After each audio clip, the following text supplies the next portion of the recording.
سید عالم نور مجسم شفیع معظم صلی اللہ علیہ وسلم کے صحابہ کرام علیہم رضوان کا یہ انداز صحیح بخاری شریف کے اندر ایسا ہے.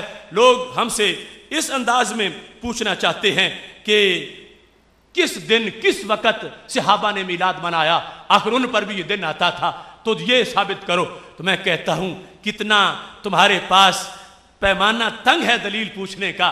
تم یہ پوچھتے ہو کس دن کس وقت منایا ہے, میں پوچھتا ہوں کس دن منانا چھوڑا ہے اور کس گھڑی میں بھولے ہیں, کس لمحہ ان کو یہ بات یاد نہیں رہی. رب کعبہ کی قسم ہے, ہم ایک دن بیٹھے 4 دن بیٹھے سب چھوڑ کے کام, اپنے تصورات سارے خیالات ہٹا کے ادھر توجہ کر کے سوچتے رہیں, ہمارے سامنے وہ پردہ نہیں ہٹتا جو صحابہ کے سامنے آنکھ کھولتے ہی ہٹ جاتا تھا, جن کی ہر صبح عید ہوتی تھی, جنہیں روزانہ اپنے محبوب کی دید ہوتی تھی, جو اپنی آنکھوں کے کٹورے ان کے حسن کے سمندر سے بھرتے رہتے تھے. ان کا انداز, ان پر یہ بے وفائی کا الزام ہے کہ کسی ایک وقت کو تلاش کرو. وہ تو ہر وقت ہی میلاد میں ہوتے تھے.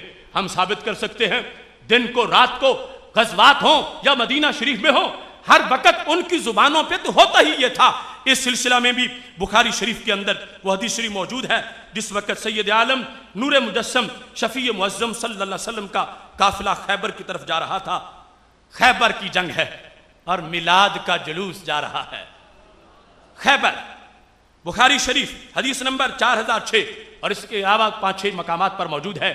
رات کا وقت ہے, سناٹا ہے, قافلہ چل رہا ہے اور نعت میرے نبی علیہ السلام کی پڑھی جا رہی ہے اور تذکرہ میلاد کا ہو رہا ہے.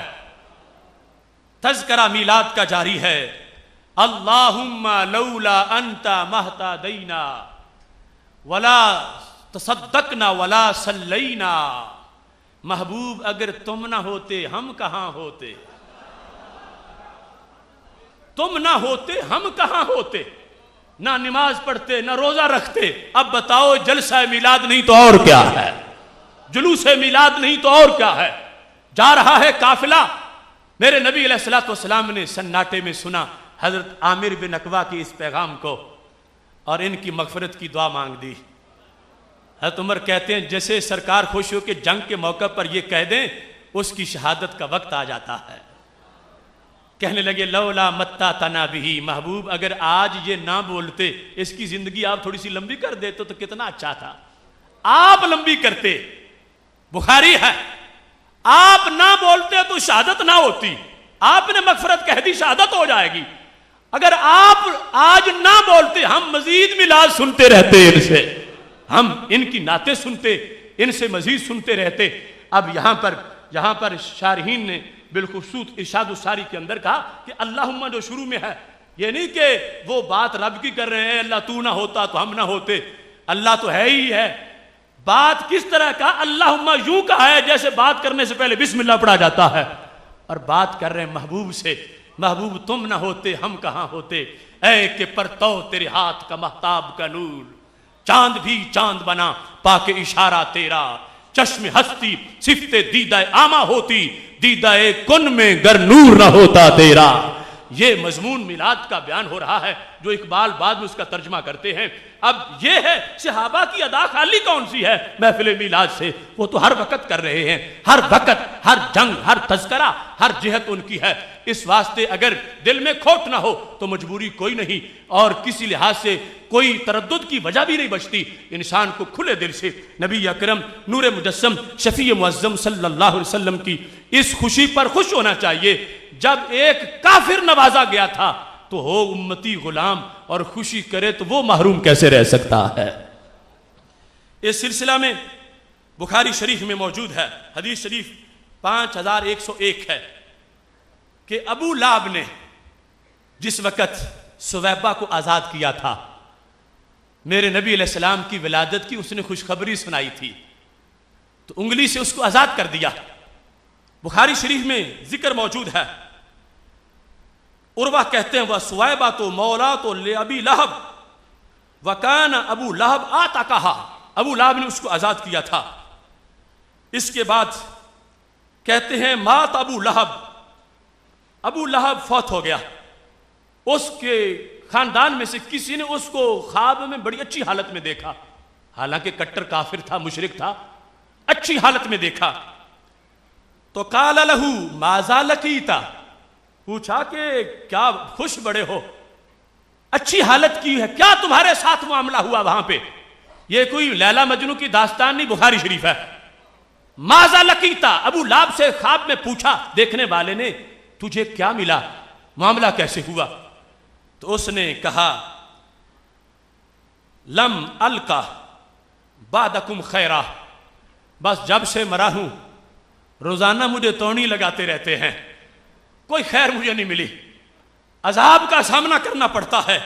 غیر انی سکیت فی ہذہ، لیکن اس سے مجھے پلایا جاتا ہے، سکیت مجھے پلایا جاتا ہے، فی ہذہ اس انگلی سے، کیوں؟ بِإِتَاقَتِي سُوَیبَةَ، اس واسطے کہ میں نے سویبہ کو اس سے آزاد کیا تھا، باقی تو میرے لیے کوئی خیر نہیں ہے، لیکن اس سے چونکہ خوشخبری آئی، میں نے خوش ہو کے آزاد کیا اس سے، تو اس سے مجھے ملتا ہے، جو پلاتا ہے مجھے، وہ دودھ ہو، وہ شہد ہو، پانی ہو، مجھے سکی تو اس سے پلایا جاتا ہے۔ اب یہاں پر ایک کافر بندہ ہے، اس کے لحاظ سے اس نے خوشی کی، حالانکہ کفار کے لیے کوئی تکلیف نہیں ہے، لیکن اس کے باوجود نبی علیہ الصلوۃ والسلام کی نسبت سے خصائص موجود ہیں، جس کا ذکر بخاری شریف میں تذکرے میں دیگر مقامات پر بھی ہے۔ یہاں پر ابن منیر محمد بن ناصر دمشقی جو ہیں، امام شمس الدین، انہوں نے اس حدیث پر بحث کرتے ہوئے یہ لکھا، کہتے ہیں اذا کان ھذا کافرا جاء ذمہ بتبت یداہ فی الجحیم مخلدا اتا انہ فی یوم الاثنین دائما یخفف عنہ للسرور باحمدا فما الظن بالعبد الذی کان عمرہ باحمدا مسرورا ومات موحدا۔